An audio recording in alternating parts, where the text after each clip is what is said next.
Got a minute? Let's make this. Ah, the awesome avocado, sliced in half and filled with colorful goodness. It's party food, it's an appetizer, it's lunch, and here's what you'll need.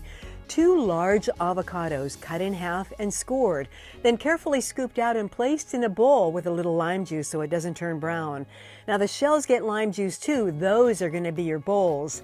Now in a hot skillet with olive oil, cook some garlic, shallots, and your choice of corn, canned, fresh, or packaged. Add the corn to your pan and a little cumin.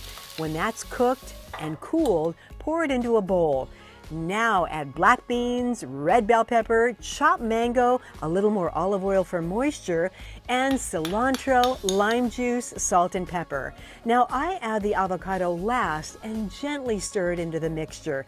And now you're ready to scoop. And then top with Mexican or feta cheese and serve. Enjoy as a salad or salsa style on a chip. These avocados are totally awesome. We'll see you next time on the 1 Minute Kitchen. 1 Minute Kitchen proudly presented by these sponsors.